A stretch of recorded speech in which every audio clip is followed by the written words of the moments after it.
पाकिस्तान में तहरीक इंसाफ वाले कुछ हजरात उनसे उम्मीद लगाए बैठे थे कि शायद वो आएंगे तो यहाँ जो इंसानी हकूक़ की खिलाफ वर्जियाँ हो रही हैं उसके लिए आवाज़ उठाएंगे और जो नाहक जेलों में बंद हैं उनके लिए आवाज़ उठाएंगे।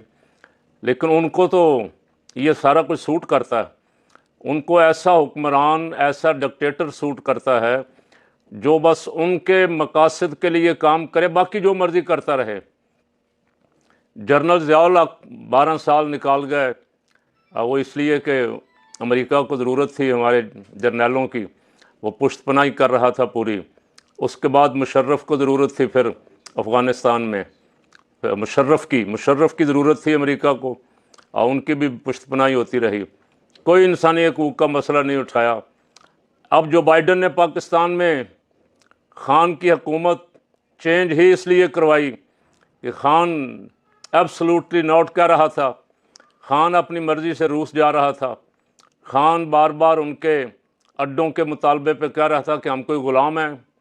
उसकी हुकूमत बाजवे को कह के चेंज करवा दी, और बाजवे ने जो गंद किया 2019 से लेकर 2022 तक वो आप सब के सामने है। किस तरह भानमती का कुंभा इकट्ठा करके अदम एतमाद, बंदूक के ज़ोर पे, डंडे के ज़ोर पे ज़बरदस्ती MNAs और सेनेटरों को घरों से उठा के, उनकी बच्चियों को, बच्चों को उठा के जुल्म करके, चादर और चार दीवारी का तकद्दुस पामाल करके रजीम चेंज करवाया कि जो बाइडन साहब की इस्टेब्लिशमेंट चाहती। इस्टेब्लिशमेंट तो ज़ाहिर है कुछ बंदे शायद बदले हों ट्रंप ने, और वही बदले जिनसे उसको खुद खार थी, जिन्होंने उस पर को मुकदमे शुमदगे कायम किए थे।